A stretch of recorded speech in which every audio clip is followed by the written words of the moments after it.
What I have to say to you is that so far I'm really pleased with what I have seen in the lab, okay? I saw some really good preps, and overall I'm really happy. And since nobody's complaining about anything, I'm assuming that everything is right, okay? But this is basically our chance to get together and for you to provide me some feedback if you have any, okay? I'd like to know if you feel comfortable with the preps, if anything that we ask you to do regarding specifically like the class 5s and the class 1s, you're comfortable with those preps, okay? Because those are the preps that we are going to ask you to do in the competency, okay? And one of the reasons why I want to do like this, like a very short meeting, is because I want you to go back to the lab as soon as possible and work a little bit on the restorations, okay? We are going to ask you to do a restoration during the competency. I know that today is going to be the first one that you're going to do, and that's why you're not be super picky regarding like the anatomy. We understand that's one of your first restorations, but what's the idea by the time that you're going to grade you on that? If you can do a proper occlusal adjustment, okay, that you learned basically during the walks up to the figures on the previous course. If everything like is smooth, if the transitions are smooth, if you don't have like any like big holes in the center of the restoration or on the margins, okay? But anatomy, we understand that is like the beginning, so you're going to improve over time. That doesn't mean that you can do like simple like a square and a flat table, because that would not help with the occlusion, for example. But you're not going to be super big on that, okay? So this is the lab that you're going to have to train that. If you can focus, let's focus mainly on the first lower molar, okay? I know that you have some preps on those two, so that's basically, I'm saying ahead of time, so by the time of the competency, bless you. I just didn't know if he was like super excited about the competency. I just have to see what's going to happen. Anyhow, we're going to ask you a restoration of the lower first molar, okay, number 30, so you can bring that ahead of time.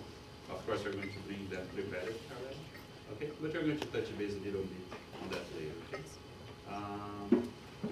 Regarding the topics that we addressed so far, is there anything that's not clear, especially like regarding the preps? Is there anything that you still have questions that you're still not sure why you're doing that, or go ahead?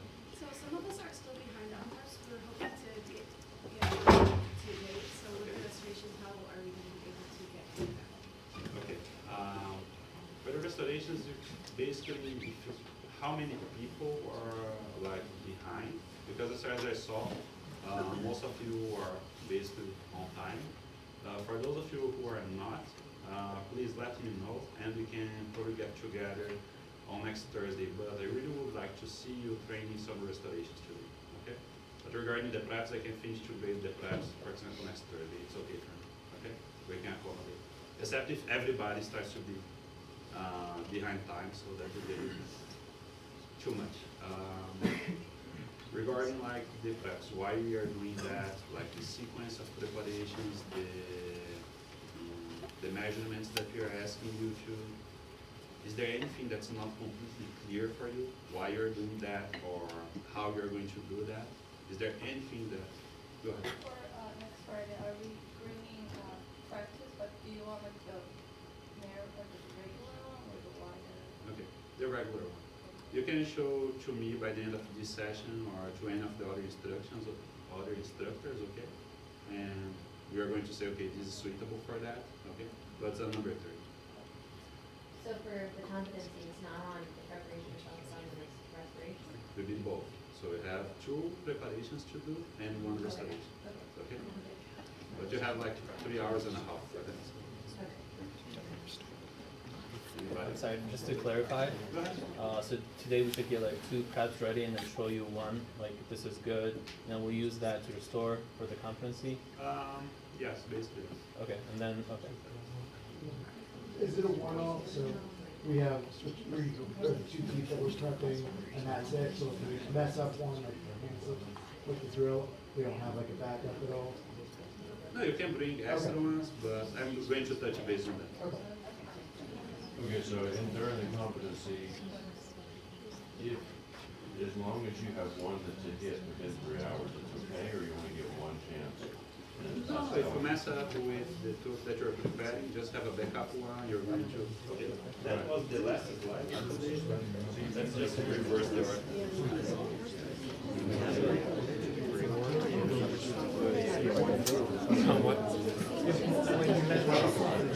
Okay, so let's try to go to this slide and you see it clarifies if not to go back, okay? That's easier, that would be my last slide. I think everybody got overexcited about the comp, so the idea is to make a class 1 and a class 5, okay, will be on the same tools. We're going to, I have a list of things that I think that are going to happen over there. If I don't address on this list, we go ahead and check the questions again, okay? So on the day of the competency, I will ask you, okay, I will draw one of the charts, okay, where is the decay, the size of the decay, and you're going to prep a class 5 and a class 1, okay? Just to give you a hint ahead of time, that will be exactly the same tooth, okay? So will be one of the upper posteriors. So make sure that your typodont has all the upper posterior teeth intact, okay? So I don't want to see any traps before that, okay? We're going to prep that during this session. So another thing that you're going to check, okay? Every instructor on your roll will take a look on your typodont previous to the beginning of the competency, okay? So we're going to check if everything is screwed in, okay? So make sure that you really tight your tooth in position, okay? You don't want that wiggling around. So, and you're going to have one class 1 restoration, okay? So you're bringing like a number 30 that will be prepared for a class 1, for a regular class 1, okay? Following the concepts that you did before. Time for competency is as usual, like 8 a.m. to 12, as I mentioned. The instructors will check and will give you like a okay, so go ahead and you can start. So by the time that you get there, ideally the typodont should be mounted, okay, on your phantom. So we're going to check, just if like you don't have the preps on the uppers and if you have the prep on the lower, but you don't have the restoration over there. And in the end, this is very important, okay? If you mess up with one of the preps in a way that you need to change the tooth, you need to let us know, okay? One instructor will be with you all the time during the time that you're changing. You're removing your typodont from inside the phantom and you're changing like the tooth, okay? If that doesn't happen, that will be automatic fail, okay? So if you remove the typodont from inside your phantom without any of us looking at that and without previous authorization, that is automatic fail, okay? So that's our deal. And the other thing that's important, before marking the final occlusal contact points, you're going to turn those typodonts in, okay? So you're going to make the adjustments of the occlusion the way that you always did, okay? But what's going to happen? You're going to clean the marks, and by the time that you're ready to deliver, like to turn the typodonts in, that's the final of the competency, you're going to mark the contact points again, okay? So by the time that we are grading you, we can see the contact points. Okay, so for that final mark, we're going to also ask one of us, okay, one of the instructors, to be with you by this time. Okay, so basically, we're going to ask the instructor, we are going to observe you, making like the checking the occlusion again, and after that, we're going to allow you to remove your typodont from inside the phantom and turn it in. Okay, make sense so far? And this is just what I mentioned. Okay, I'm going to give you the slides again, so that's fine. Okay, one of the questions we're not addressing here. Perfect, go ahead. Do we get penalized if we do mess up and we need to replace a tooth? No, that's fine. How many times can you do that? As many as you want. If you finish it by 12, I don't care. Oh, okay, so you're not you're allowing them to replace the teeth? Here, yes. But just be sure that you can finish on time.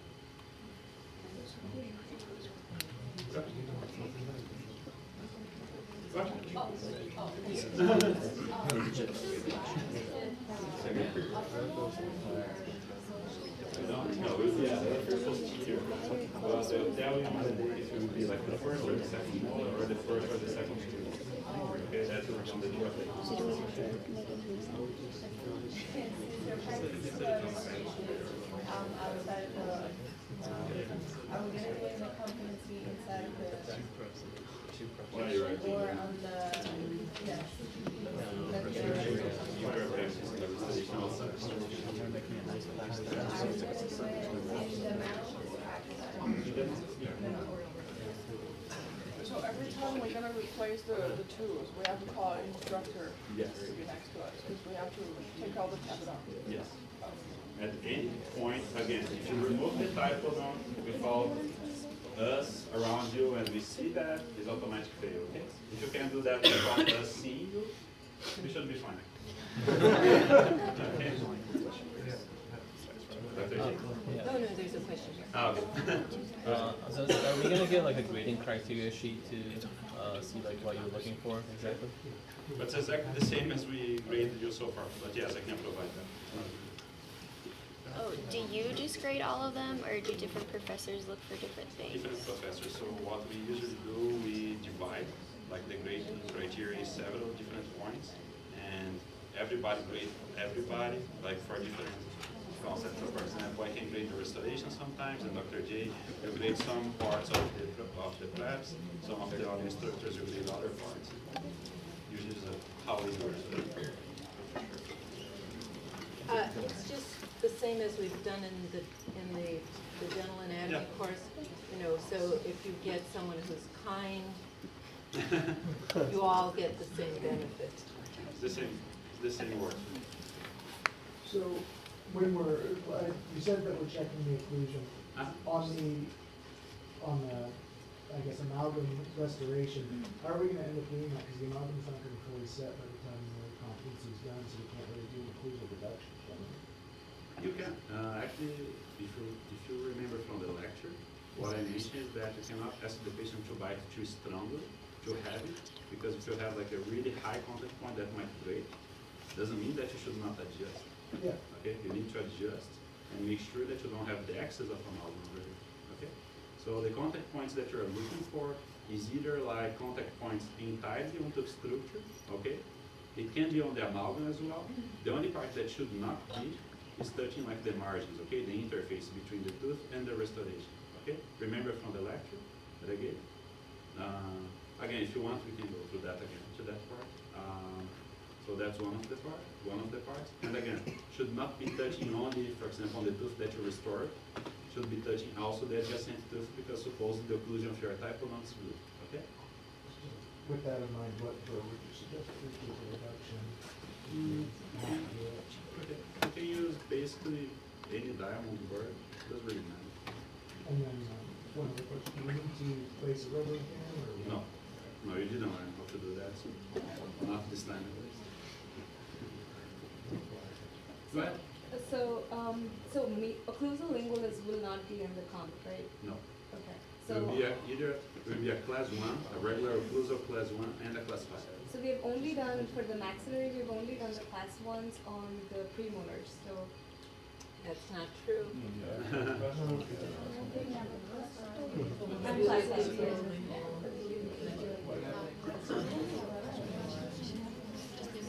Remember from the occlusal knee? Whatever. Right. Anybody else?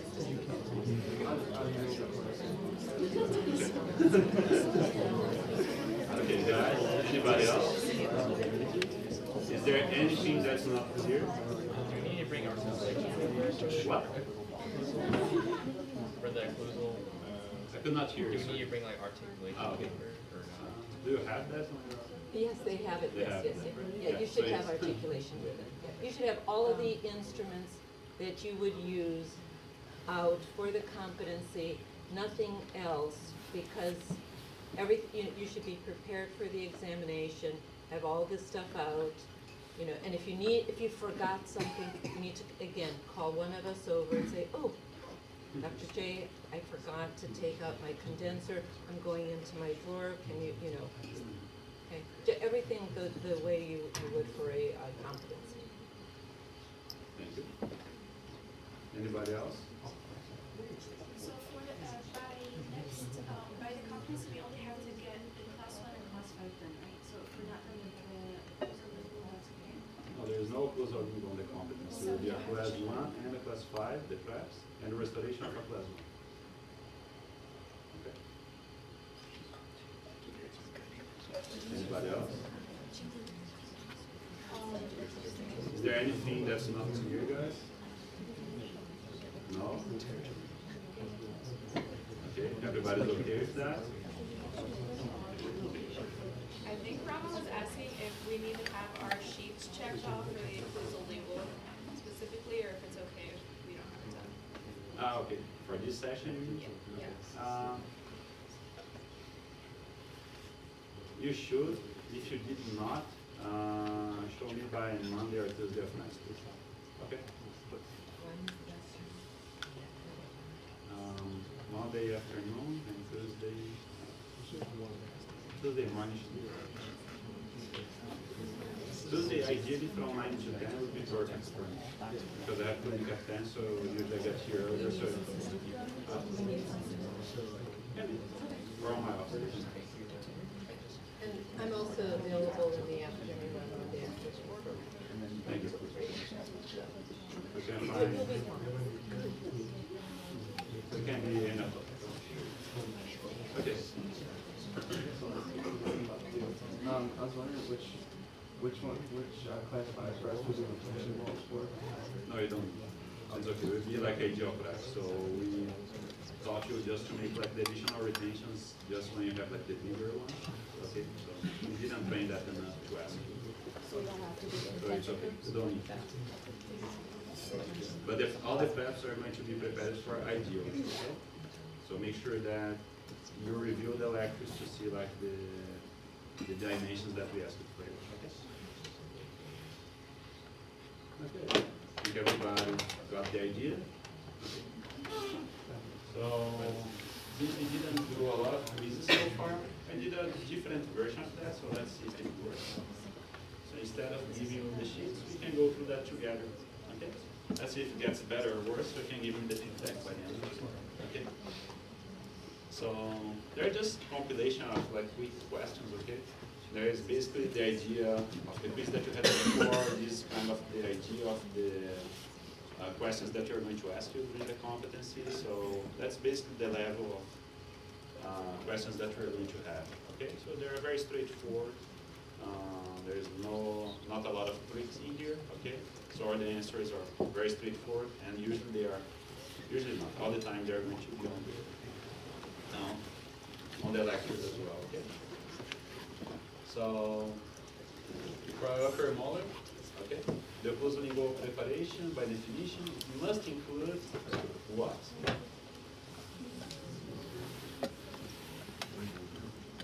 Lingual groove, nice.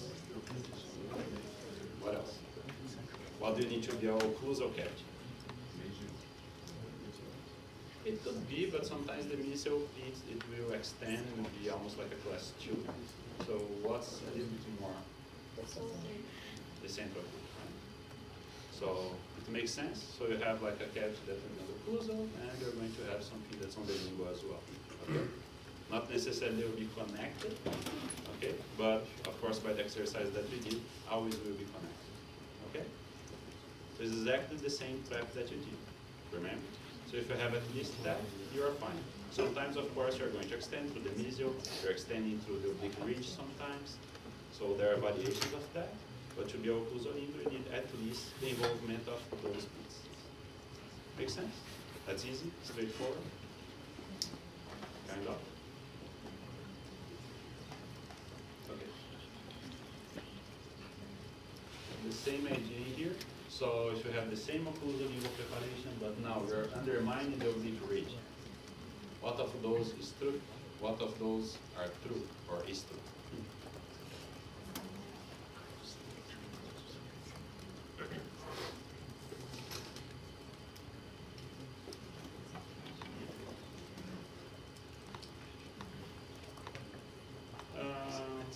I don't think that you need to write everything down. I'll send you those on Canvas, okay? So that will save some time.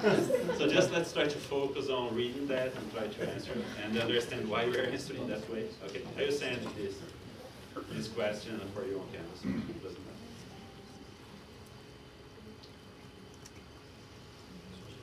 So it undermines the oblique ridge. Will the oblique ridge be involved on the flap or not? Yes, right? Okay. And if you have something on the occlusal, by definition, are the transverse ridge or the oblique ridge being involved? What's the part of the cusp that will be involved? What? Okay, the oblique is the same. That connects like the mesolingual with the buccal, the buccal distal, right? Distal buccal, right? But if you have like the occlusal portion of that, what you start to remove? The transverse, right? So both will be involved. Okay? Remember from dental anatomy that you have the transverse ridge in the center of the cusp? Remember that? And now you have the involvement of the oblique ridge as well, so both will be involved. Make sense? Okay, we're removing the central pit, right? Yes. So does that necessarily go up onto the cusp? Usually by definition the cusp ends there. So since the So we go up into yeah, the you ridge. go a little bit. It doesn't mean that you remove that entirely, but at least you touch that part at some point. Okay, the axial wall of a class 5 preparation. It's flat, convex, concave, or follows the DJ. You can have one or more correct. Okay, so who thinks that's flat? Nobody. Okay, that's a good start. Who thinks that's concave? Two. Okay. Who thinks that's convex? Okay. Who thinks that follows the DJ? Okay. Who doesn't think anything? Okay. So the answer is convex, but also will always follow the DJ. Okay. Because the DJ will follow the external surface, right? So in the end of the day, both will be convex. Okay. So concave is exactly the opposite. Concave is like a C. That means that if you do it, like the central portion of your cavity will be too close to the pulp tissue, or be a lot closer than you need. Okay. So all the time you're going to try to follow the external surface of the. Any questions about that? Do you remember the model that I cut and showed you? So that's the same idea. Okay. That's from my lecture. So let's focus on the first statement for now. The spherical alloy contains less mercury than the late cut. Remember that question? Okay, so who thinks that's true? Okay, who thinks that's false? Okay, who was not on my lecture? Okay, and for the spherical alloy, less pressure is used when condensing the alloy. Does anybody remember that? Does anybody remember which sort of amalgam we were using here? Okay, so a lot of people are in my lecture, that's good. So do you remember what I mentioned about that mixer? That you need a little bit more pressure, remember? But at the same time was a little bit easy to carve. Do you remember something like that? Okay, so what do you think? The spherical needs more pressure or less pressure? It's 50% there.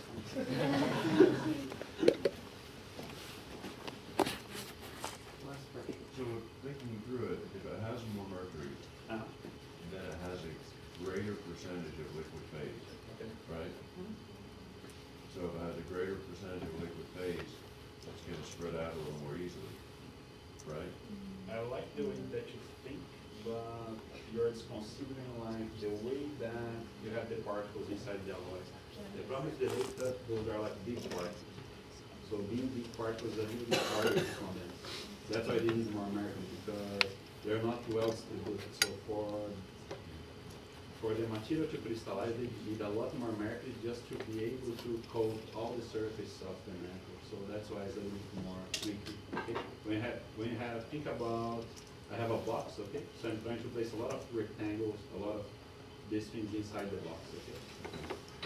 This probe is a lot harder to organize than if you have a lot of like small balls. Okay? If you place the ball inside the box, that would be basically self-adjust.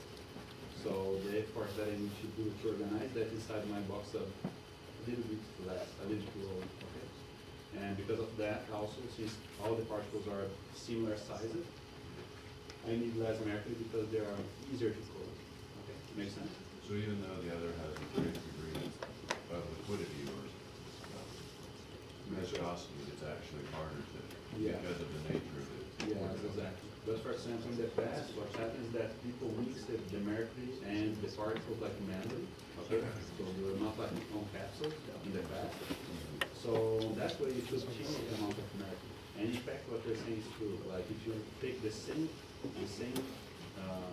amalgam alloy and you place more mercury, that actually will be easier to carve, but the mechanical properties will decrease a lot. So what you mentioned is perfectly fine. You just like need to consider a little bit the particles together. So that's why the answer changes a little bit. Okay. So coming back to here, both of them are okay. Makes sense. Okay. That's also from my lecture. So let's figure out if you're sleeping by this time or not. So dental amalgam can corrode over time. That's right. That was a pretty easy one. And the corrosion can reduce the micro leakage. So the corrosion can prevent a little bit the secondary decay.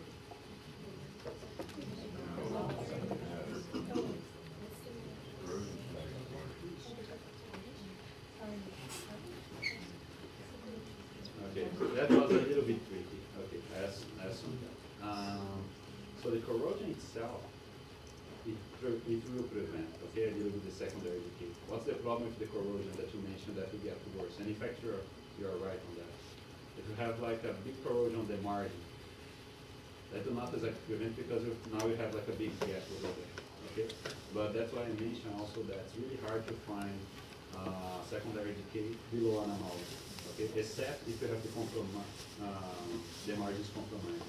So you have like a corrosion that basically degraded the entire margin, probably you're going to have decay over there, okay?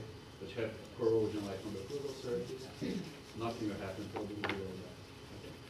So, but since you have mixed feelings about it, I will change the terms, okay?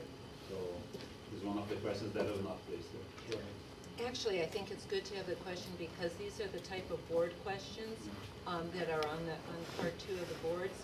So even though it's Can give a mixed can be feeling about it. confusing, like the one about the DEJ, that's a standard question. Okay. I don't think I've ever not seen something about the DEJ on boards too. So, sorry. I would encourage this type of question Okay. based on the boards. This is slightly more tricky, I assume. They're smart.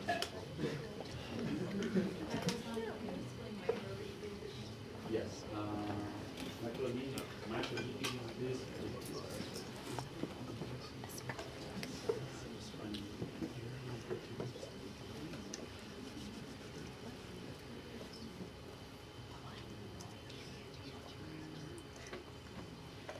Sorry, that's important to you guys.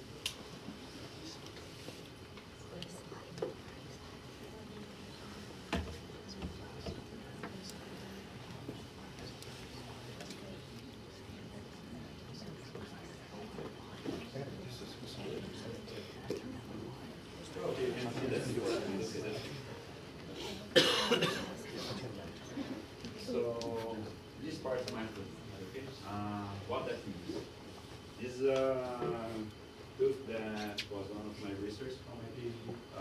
So what we did is basically to do a class 2 catch and show that it's composite, okay? So this is a tooth we constructed after like a micro CT analysis, so we did a CT scan with it. And we filtrated like all the interface with cybernitrate, okay?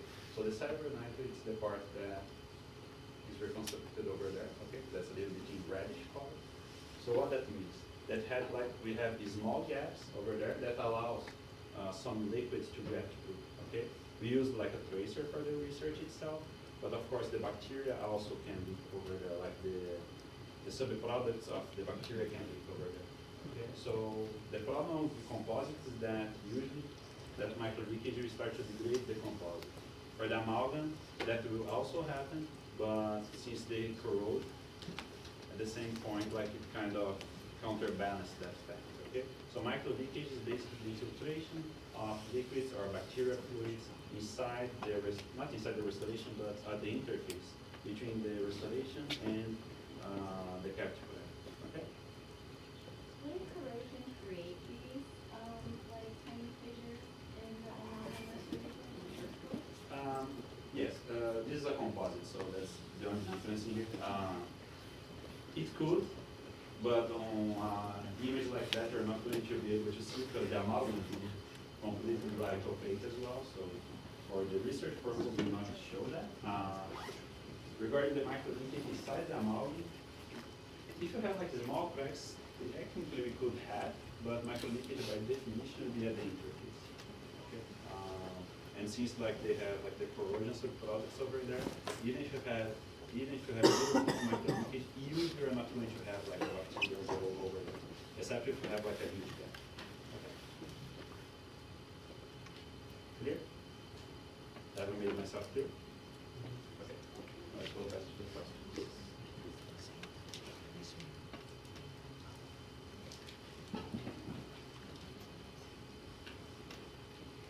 Go ahead. I have a question over the second statement. If it says, let's say it says this, tarnish corrosion, which is like a big corrosion, how would that change that statement to make it, Say it again. Sorry. if we have in the second statement, instead of this corrosion, we have this tarnish corrosion, and it's like a discoloration that can seal the margins, will it be different? Your question should be true. Okay. The tarnish, there are a lot of people consider like the tarnish the beginning of the corrosion. Okay? Corrosion is the process that you start to lose a little bit of material, okay? But still like the subproducts are the same. Okay? That's why it's a kind of big problem. Makes sense there? Okay.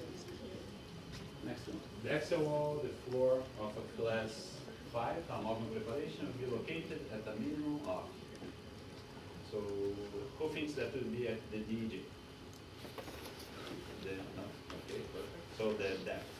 Who thinks that will be extend 1 meter into the dentin? No. Who thinks that will extend half a millimeter into the dentin? Okay. Who thinks 0.2 into the dentin? Okay. Remember about the grooves, the retention grooves that you do on the class 5 that you addressed that during the lecture?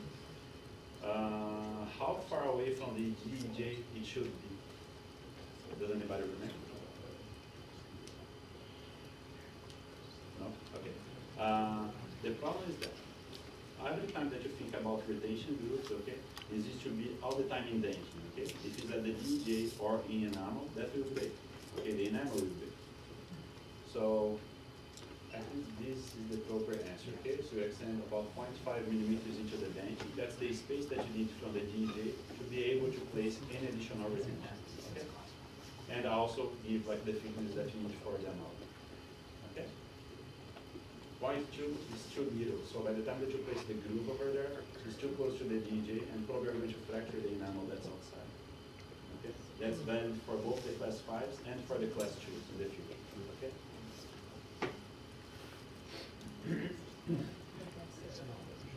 The total wall of a class 1 prep will be located at a minimum of. Okay, that's a little bit more easier, a little bit easier. So let's try again. Extends to the DJ. No? Maybe? No? Okay. Does anybody remember what's the depth that you're that you are looking for when you're measuring like the 1.5? Perfect. Does anybody have any idea how many millimeters, how is the thickness of enamel on the close of the mold?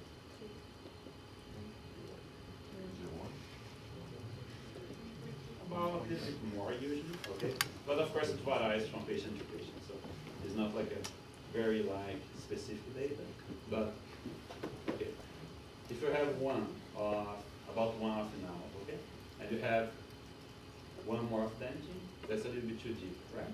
So you start to go back to, but I just mentioned that you have a little bit more than one. So do you think that goes 0.5 into the dentin?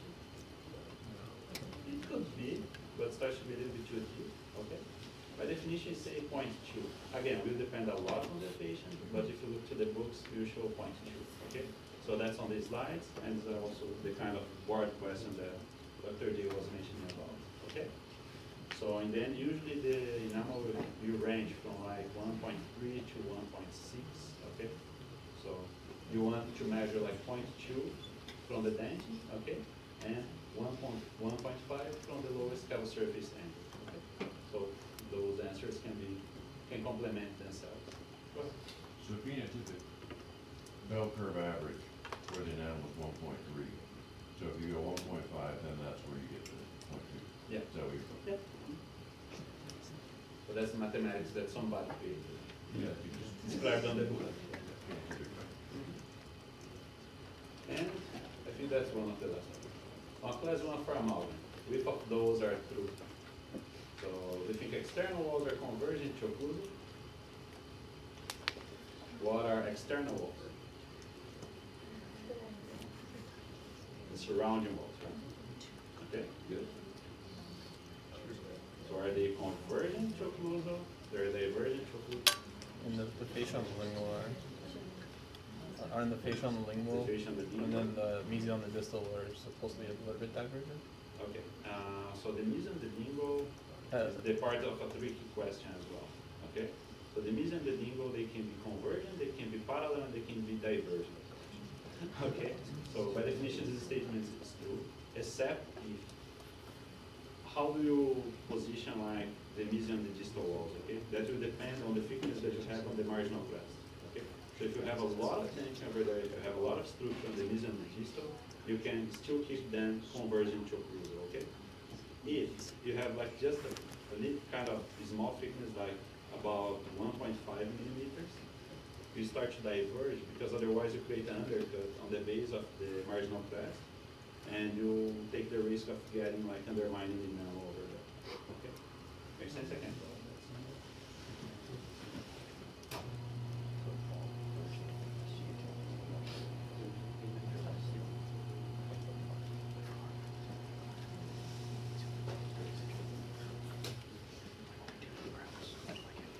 So,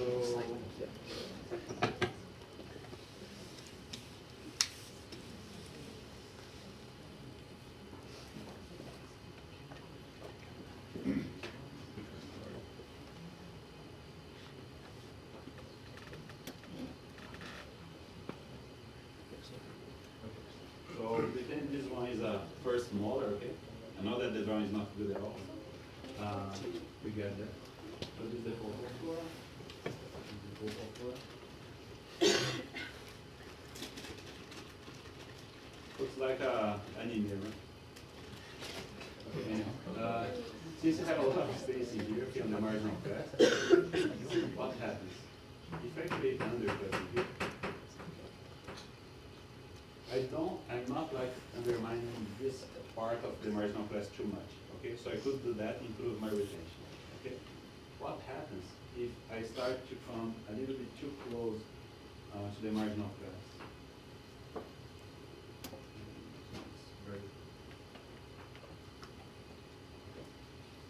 What happens in here if I try to do the same undercut? I basically dissolve, okay? So I remove too much the resistance.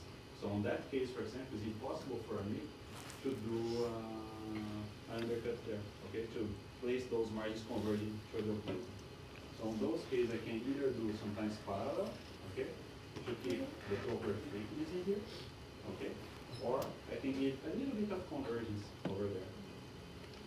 Make sense? So everything, all the angulations of the meso and distal walls will depend on the remaining that I have on the meso and the distal. Okay? Is it clear there? I'm a little bit confused, to be honest. Is it when you have like unsupported enamel with it converging the mesial and the distal? So, when you have unsupported enamel, every time that you do an undercut like this, by definition, you're not creating like undermining enamel. What you're creating here is sometimes a problem at the circle because the tooth is converging. But at the time that you create an undercut in here, you're decreasing this space. And basically you're removing a little bit of resistance of everything that's above that. Okay? So if the bottom of your cap is too close to the external surface of the tooth and you still do an undercut in here, That is basically almost removing the marginal class from it. Okay? That's basically how we start a class 2. On the class 2, for example, we drop the box in here. Right? And by the time that you get here, like the thing is so like small that you just place our burn here and then make a hole. Okay? So that's what we want to avoid. Okay? Otherwise I'm creating I'm removing too much resistance from the margins. Make sense? Did I answer your question? Yes, thank you. You know, that's sort of the same question, that when you make that undercut like that, though, at the top of that angle that you have, that enamel isn't supported by the top. Actually, the rods would be like 6 inches. Because just all the time follow the easy. Okay. Rather than on the rod. Okay? It will depend on the regulation, for example. That's why we ask you like 70 to 90 degrees, because if you do like too much and leave like this angle too sharp, now you have undermined movement. Okay? But 70 to 90 usually is pretty much the same regulation that you have on the rock over for the molar and things. Anybody else? No? Can we keep moving? Okay. So the second one, all the internal angles are sharp. Oh, they're rounded, right? So, you know, the third one, the total wall must be tilted. All right. It must be flat. Cover surface angle, we just mentioned about that, should be like 70 to 90 degrees. So the first, the third, and the fourth are. Okay? Any questions about it? Okay, so that's it for now. This was just like today's quiz. So do you prefer this way or the way that? This way. Okay, that works. So we'll send that to Canvas again. Okay, so let's go to the last.